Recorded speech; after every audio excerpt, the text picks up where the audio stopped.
Well, that was the week for June 18th, 2021. And it was quite a week. Last week, I don't think we had that much to talk about. We've found some stuff.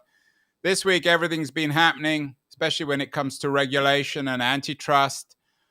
Keith, as always, not a big fan of the regulator. Killing innovation is big bad, you ask in the newsletter.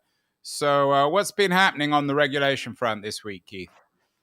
It came to a head when Lina Khan was appointed to the head of the FTC as the chairperson, which is, ignoring the issues for a minute, this is a 32-year-old recent graduate whose last publication was a student paper on Amazon and antitrust, rapidly elevated to the leading position on regulation in the United States, and was approved at the Senate this week.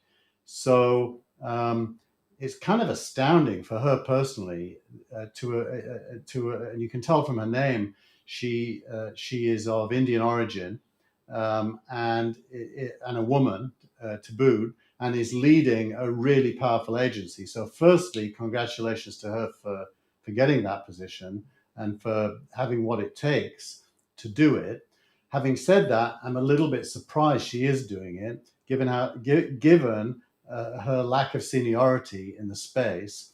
And it feels to me as if it's primarily due to her political stance, which is a very hard anti-big tech stance that aligns with the 5 new laws that have been put before the House in the last couple of weeks about antitrust, and probably signifies that the Biden administration plans to do its very, very best to get as many of those laws on the books as possible.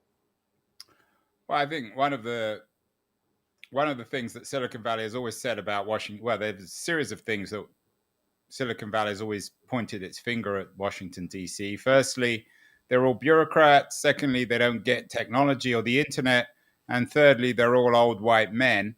And none of those things are true for Lina Khan. So isn't there a double standard here, Keith? You were always telling me how wonderful these 20-something startup entrepreneurs are. And when we get an innovator in political and regulatory space, even if you don't necessarily like her ideology, it's sort of dismissing her because she's too young and inexperienced. I think she is too young and inexperienced. And there's a huge. Well, you would never write off an entrepreneur when they're 20, when they're a Mark Zuckerberg or a Sergey Brin. Why would you write her off? Well, because she's only written one student paper. I mean, she went to Yale. She's become perhaps America's greatest authority on it when it comes to antitrust. So I think it's an unfair position. Well, firstly, 2 things. One, there's a massive difference between a startup founder with $5 million, if they're lucky, trying to build something from nothing, compared to the top position in the land, where the entire population of the United States will have to, deal with the consequences of whatever she does. So they're not apples and apples. They're very, very different levels of authority. So that's the first thing. But let me come back on that. I mean, I bet you can't even remember the last head of the FTC. Do you even know any of its members? Because it's a faceless bureaucracy. They've never done anything for about 25 years. So the fact that they found a young, vibrant, innovative person who has name recognition is a good thing. She's definitely not an authority, and I would say, Andrew, she's more. I don't think that's fair. I think she is an authority. Whether you agree with her arguments is another issue. Well, let me finish my sentence. I think it's closer to your book, The Cult of the Amateur, than an authority. If you were to drop a list of authorities on antitrust, she wouldn't be in the top 50. I'm not an authority. So you're saying I should be the chair of the FTC? I don't agree. I think her papers have been very influential. Her stuff on Amazon. I mean, I'm not a big fan of legal work, but her work has been for better or worse, her work has been very influential. Well, let's just ask the simple question, which is like this is like the SAT test on antitrust. Are any of the companies in her targets monopolies? Well, it depends who you talk to, but absolutely, I think they are. But what she's done, which is interesting, is force or argue that we need to rethink antitrust law. traditional 19th, early 20th century argument about antitrust is it needs to be evaluated from the point of view of the consumer. Her Um, argument, and yeah. she's So, really what consumer damage have any of those companies done? Give me even one example of well, consumer damage. but the point, her point is not that. Her point is that that antitrust needs to be seen more broadly than just how it affects the consumer. I How mean, whether I convenient. don't want to How get, I convenient don't for think it her. makes any sense to get involved in a whether or not she's right, but I think it's wrong to dismiss her as someone who. I mean, otherwise, why would she have been made chair of the FTC if you say she's not in the top 50 of antitrust writers? But because it's a political appointment, not an appointment based on capability. So, who would you put? Who are the antitrust legal theorists that you respect? I would probably put a senior lawyer from a law firm Well, give me some names. You who can't has just. been litigated. No, that's not a fair question. Well, it is a I'm fair question if describing you the say she's not in profile. the top 50. You must have 49 people who you know better than her. No, that isn't implied at all. It's her resume doesn't qualify for the job. Yeah, I don't agree. I think I mean, there's two resumes. Yeah, she's young and she hasn't held a lot of appointments, but I think her work on antitrust has been very influential. I mean, I know as a writer, um, her rethinking of the antitrust. I mean, whether or not you agree with it, but her rethinking, her attempt to reframe antitrust for the 21st century has been influential. I think she's reframed antitrust for the Democratic Party, not for the 21st century. But that's always the case with every politician. I mean, every appointment is political because they're made by political parties. Right. And now this party, which, by the way, I'm definitely of the left, so I'm not a Republican, this party is a party that doesn't understand innovation or how it works. And they're claiming that these companies are killing innovation when, in fact, that's exactly what they're about to do. It's interesting that there has been a very sharp shift in the Democratic Party. When Obama was president, which wasn't that long ago, I mean, 6 years, 4 years ago, Silicon Valley essentially owned the Obama administration. I think Eric Schmidt, I think from the White House logs, Eric Schmidt visited the White House more than anyone else outside Obama's team and his family. And as you say, it seems as if I don't know whether it's public perception of Silicon Valley's changed or the Democratic Party's changed, but certainly there has been a very sharp shift.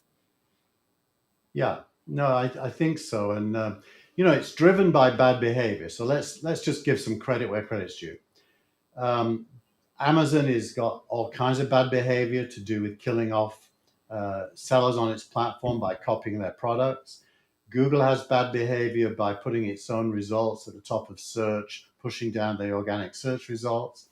Facebook has bad behavior um, across the board in privacy arena, in the censorship arena, and Apple clearly has some bad behavior. I mostly think Apple is a good actor, to be honest, but it's got some bad behavior. A good Apple, Keith.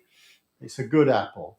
So it's not as if these are companies that don't need criticism, but my point is they're not monopolies. So antitrust is the wrong weapon.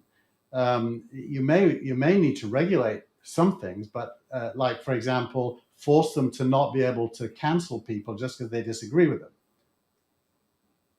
Yeah, I think that the point about Khan, which I don't know how much you really know about her writing. Have you ever read anything by her? I read her paper yesterday as my But the prep. point is that she's trying to, for better or worse, she's trying to broaden antitrust. She is, but take that word broaden. You use two words. One is broaden, the second is influential. And both are correct. I acknowledge your point. Neither are good. Broadening means you blunting the meaning of it. And influence is mainly about the political wins, not about whether it's right or wrong. So I see broadening and the influence as bad things. And also, I mean, the thing to bear in mind is that this was the same week that there was a bipartisan bill Yeah. to control Silicon Valley, coming from not just the Democrats but the Republicans. The Republicans are not much more sympathetic, I think, to Silicon Valley. Certainly, the Trump wing of the Republicans are fairly hostile to Silicon Valley, particularly social media companies. Yeah. So this is a this is a bipartisan movement, which should worry, I think, Silicon Valley. Yeah, everybody hates these companies. They're all piling in. These are the five acts, by the way. There's the American Innovation and Choice Online Act, the Platform Competition and Opportunity Act, the Ending Platform Monopolies Act, the Augmenting Compatibility and Competition by Enabling Service Switching Act. And that's the one that says that Apple shouldn't be able to put its own apps on its own iPhone. And the Merger Filing Fee Modernization Act, which is a way to force these companies to pay for the litigation against themselves. I think where you and I, and we've talked about this a lot, where you and I differ is you think, and maybe and tell me if I'm putting words in your mouth, you think that for startups, um, this attempt to take on the big companies of Silicon Valley is not necessarily good. I think that it benefits startups. And I know that the VCs I talk to, especially certainly the early stage VCs like Albert Wenger of Union Square and John Borthwick of BetaWorks, they're all in favor of regulating big tech. So I don't see how regulating big tech is bad for startups. I can see how it may be bad in some ways for the innovation economy, and it's certainly not good for the big companies, but it's not bad for little startups like the ones that you spend your life advising and investing in. I think it's a subtle conversation because there are definitely things about big tech that make life for startups more difficult. And that primarily, in my mind, is the whole trend towards acquihires, which is where a big company will acquire a little company early in its life, usually to stop it growing, but sometimes just to get talent. And Yeah. that is like a great giant sucking sound that sucks up a lot of good startups. Now, it Can you doesn't. do that sucking sound, Keith? Let's do it for the it excellent. doesn't. It doesn't stop the really good ones breaking through. There are still the Right. Airbnbs. There's still the Stripes. I mean, Stripe should have been killed early by PayPal and others, Yeah. but wasn't. Um, Anyone from PayPal watching? You had the opportunity to kill Stripe and you didn't. You'll live to regret it. You'll probably be acquired eventually by Stripe. Maybe. So there are some bad things, but mostly there's good things. The good things are that most startups are founded by people that come out of Apple, Facebook, Google, Amazon, Yeah, but Microsoft. that's not an argument. That's, Well, in fact, if anything, more regulation of the big companies will force the talent at Apple and Google and Facebook to say enough's enough. We're going to go and do a startup. well, then let's go to the second argument because I think this trumps that, which is this week I put this as the second section in That Was the Week. The first section is a comparison to innovation in China versus the USA. Hmm. And in that context, America's prize assets on the world stage are these companies, and they're nowhere near dominant in most markets. So, what you're really doing is kneecapping them on a global stage, which is going to be negative for the United States.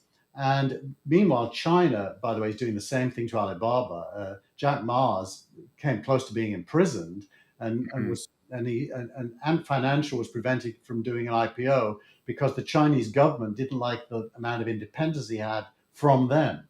And so you've got two governments seeking to minimize the independence of these enterprises from the government. Neither government is in my view, good when they do that and inhibits what would happen organically. Think about the competition that's already coming into Facebook from Apple when it comes to putting micropixels in emails and tracking people. Hmm. The competition kind of tends to solve these bad actor things way better than governments would, and so I just think it's so easy to ask the government to fix things. how many times have they ever succeeded? Not very many, I don't think. Well, I don't think that's fair. I mean, if you look back at American history, the regulation of the big banks, of the railroads, of other big industries was very effective, especially before the First World War and during the 1930s. So I don't think that's fair. I It was mean, if it was effective. Well, look, have you been to Bank of America recently? It's what's that got to do with it? it's a product of regulation. What America always did is break things up and create a smaller number of regional monopolies in cable, in telephony, in mobile, and each one becomes a nightmare with no customer service. Well, It's but again, coming back to Bank of America or Wells Fargo, that's actually provided wonderful opportunities for fintech. I mean, one of the reasons why yeah, fintech's so vibrant is because banks are bureaucracies and lacking any kind of innovation. yeah, but the Whether, consumer, whether or not I think you and I can agree that we disagree on this.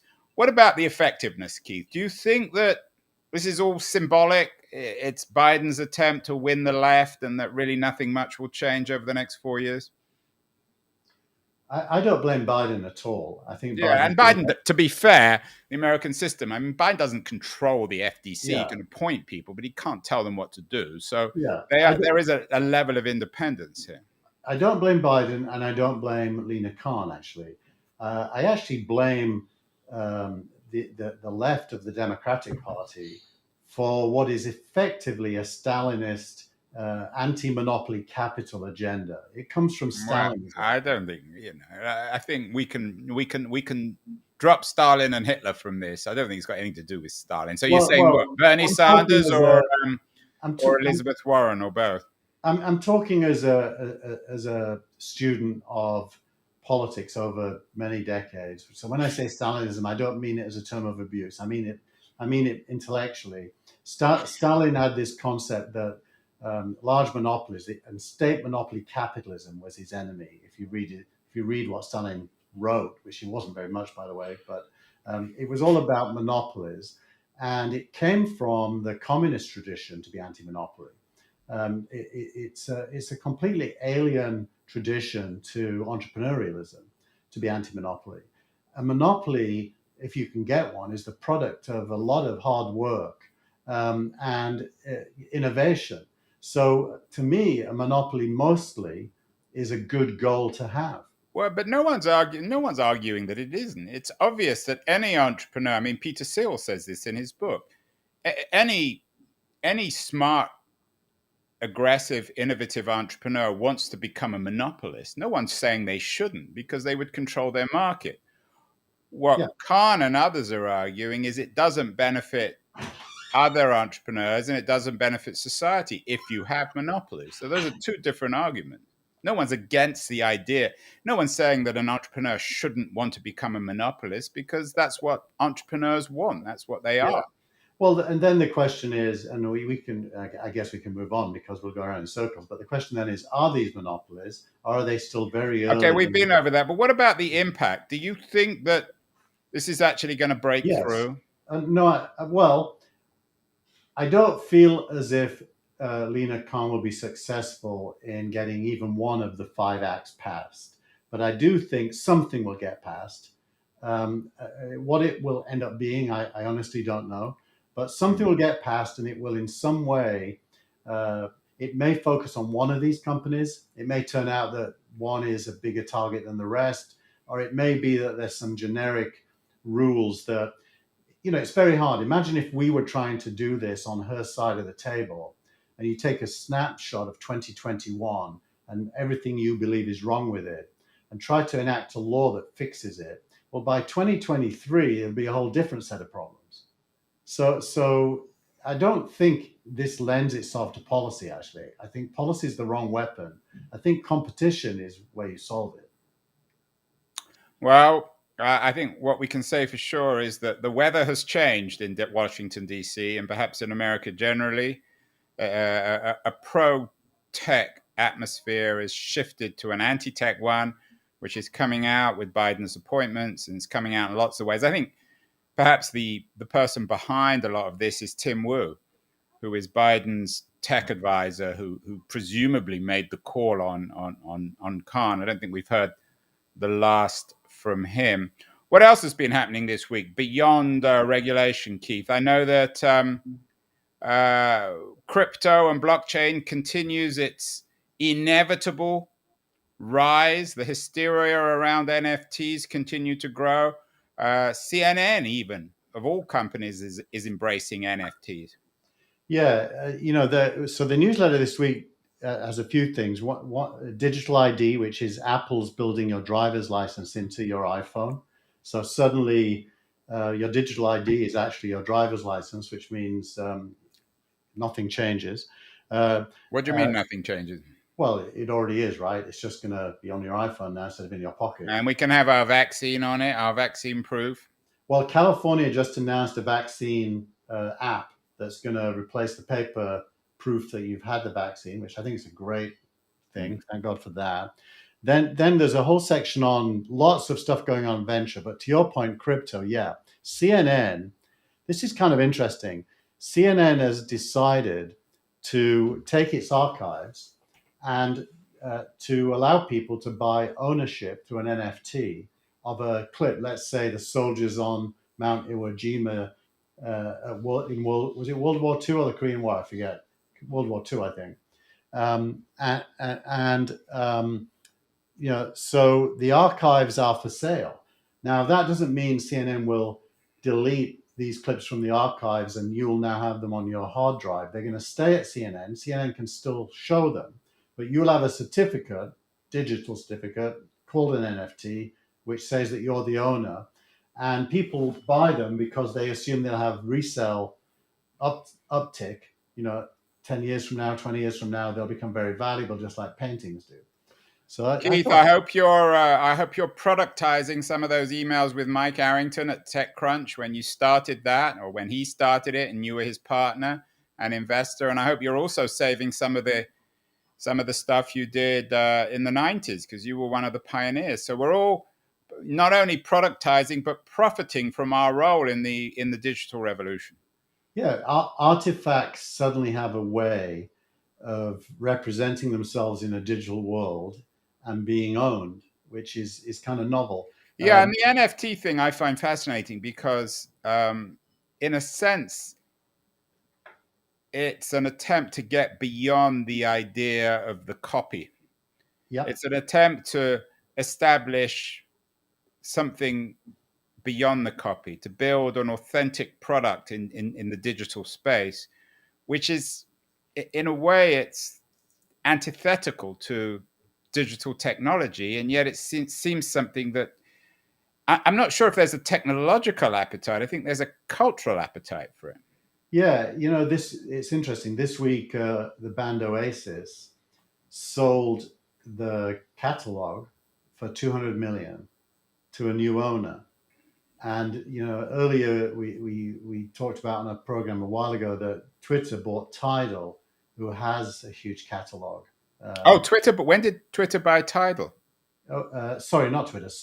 Square. I'm thinking of Jack Dorsey. Square bought Tidal, and Square bought Tidal for the catalog and the crypto consequences of owning a large catalog are quite big. So it feels to me as if what's happening here is the value of a thing. Let's call it the original. The value of the original. It was pretty hard to establish it in the past. The digital rights management over the last 20 years, which you dealt with in one of your startups during the bubble, digital rights management never really created digital originals. It created protection of copies from being stolen, but it didn't create digital originals. What NFT is doing is creating a digital original with a certificate that can be traded. So that is a big deal, and I do believe that probably trillions of dollars of value will flow through NFTs over the next decades. I know, Keith, you've been spending a lot of time thinking about venture capital. Every week we seem to have another conversation about fundamental structural changes in venture. What's been happening this week on the venture front? a lot. Let's just quickly do the headlines, and you can decide what to dive into. The first is that there's a great article about how seed funding has changed, written by a guy who just successfully raised a seed fund after failing for a long time, and it's a really good deep dive into the challenges of doing a seed fund, a seed raise. Then there's a SaaStr article about how rapidly your revenue has to grow in order to qualify for growth capital. And the words are triple, triple, triple, double, double, double, which is basically how annually how much your revenue has to grow in order to qualify in the top rank of attraction for capital. Then there's Harry Stebbings, who is a phenomenon. Harry's a 24-year-old Brit who started the 20-minute VC, interviewed every VC of note on the planet, including myself, who is not of note, but I did get interviewed. Built a really great venture network for himself through that when he was 19, by the way, and now has raised $140 million in two funds for seed investing and growth investing. And he's 24 years old, and 20-minute VC now has more than 1 million subscribers. He should So play for England. I think he would be more likely to score goals than Harry Kane. then Andreessen Horowitz launched a platform called Future, which is a media platform that they wholly own, which they plan to turn into a media destination. Yeah, I saw a really interesting, I don't know if you covered it in the newsletter, a really interesting tweet saying that here was Stebbings, a journalist, getting into the venture game, and now we have Andreessen and Andreessen Horowitz, a venture firm, getting into the media business. Can we distinguish these two, or are they basically the same businesses now? They're converging, aren't they? But I think there's a hidden secret in Andreessen. Some time ago, Andreessen stopped being a venture capital firm and changed the nature of itself into something called an investment advisory firm, which means they can take money they can advise people how to invest, and those people do not have to be accredited investors. But what the thing with Andreessen, it always seems to me, and maybe I'm not being very charitable, but I always assume that there's some sort of ideology they're trying to peddle here, which they don't like the media. They don't give media interviews. Andreessen is sort of legendarily prickly when it comes to traditional media, like Paul Graham, like so many other people in Silicon Valley. Is this just their opportunity to tell the world what they think is true? I think I know Mark a little bit. We were both CEOs in the late 1990s, and we each had a product called Internet Keywords. His was in Netscape, mine was in Microsoft Browser, and we almost did a deal actually at that time. And since that, I've interacted with him when he made an investment. I don't know if he did. He looked at an investment in Jean-Marie Hulot's company, Photopedia. So I know him a little bit. He is a very nice person. He's an engineer, however. And as an engineer, he's inherently uncomfortable with ambiguity. He likes clarity and certainty. And the media, of course, forces you into gray areas where you're not comfortable. And so he protects himself from that. And I do believe this is a form of protection from ambiguity. Is there a business there, though? I mean, or is it just their way of? Is it really marketing budget for Andreessen, just to tell the world what they want the world to hear, so that they get more? So it makes it easier to raise funds, or just do general marketing. It's a marketing budget. If you think of the math, it's actually phenomenal, Andrew. If they have three funds, each of which are $1 billion, and they were raised at slightly different intervals, but at any given time, all three of them are running. They have basically got 2% of $3 billion to spend every year from fees. So they have huge resources to build infrastructure. I mean, the sad thing, I think, is that they can cherry pick all the best journalists. Media is such a tough business. Outside a few of the leading publications, it's very hard to get a job.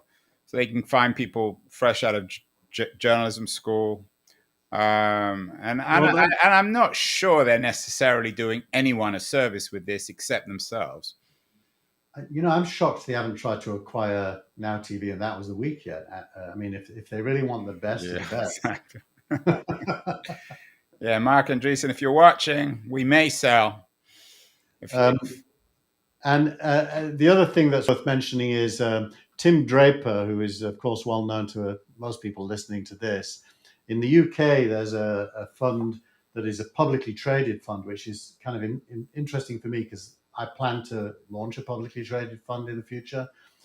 This is Draper Esprit or Esprit in the UK. They do annual raises, and this year they just announced they're raising $156 million for investing this year, and they're planning to get to $200 million a year invested, which they'll raise from the stock market every time. And I think it's indicative of emerging new models in venture, because these guys, because they're a company, when they make a profit from an investment, it stays with them, and they get to reinvest that money over and over again, not distribute it to their investors. Rather, the investors own their shares and see value through the share price going up, which it has done. So I thought that was interesting this week as well. They could have been the startup of the week, but there's another startup of the week, Keith, that you've awarded this. There is indeed, and by the way, I do believe, and I'm not wrong in saying that they are an investor in this startup of the week. Although the prime investor is Local Globe, Saul Klein's fund, and Seed Camp, Reshma Sahoni and her colleague Carlos's fund. They invested in TransferWise, which is now called Wise, which was probably wise to do. And Wise is basically a fintech play, initially for cross-border payments. It was the cheapest way to get money from country A to country B for a long time. They're now broadening out into being a challenger bank as well. And they have decided to go public on the London Stock Exchange at a valuation apparently of about $7 billion.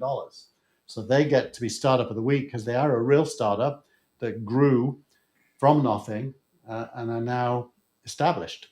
And they're a UK startup. They are a UK startup, yeah, with lots of American investors, by the way. There's a new trend, well, not that new, but more and more American money is going into UK unicorns late stage.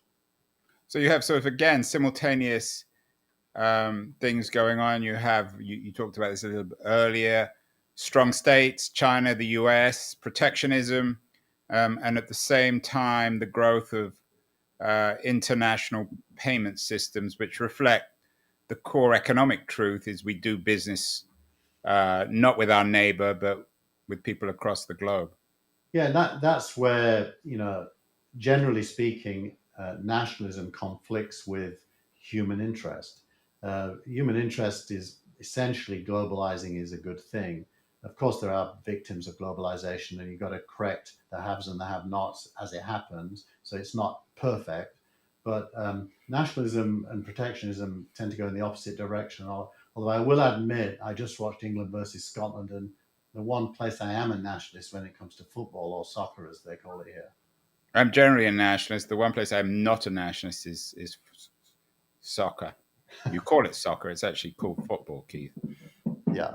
Well, we began with Lina Khan. Let's end with her. This young woman, talk of the town. Everyone's toasting her. I'm a big admirer. Keith, less so. What was she tweeting about this week, Keith? She tweeted how grateful she is to the Senate for confirming her in her role at the FTC, and being cognizant of the point you made earlier about how important it is to recognize, uh, non-white men, non-old white men, when women and women of color or people of color in general achieve high office. Whatever you think of them, you should acknowledge the struggle they probably had to go through to get there, and what a great triumph it is Yeah, for I'm them. not convinced with that with her. I mean, she went to Yale Law School, but I do think the one thing I disagree with you on strongly is that she has no intellectual credibility when it comes to antitrust. But people need to, I think, need to read her work, need to do a bit more research on Lina Khan. She's certainly a player and will continue to be a player in the next 4 years, perhaps more than 4 years if Biden gets reelected. That was a great week, Keith. It was a great week for regulators. And we will talk again next week where we will examine the most important developments in tech and business and investment. Have a great week, Keith, and I'll see you next week. See you, Andrew. Thank you, everyone.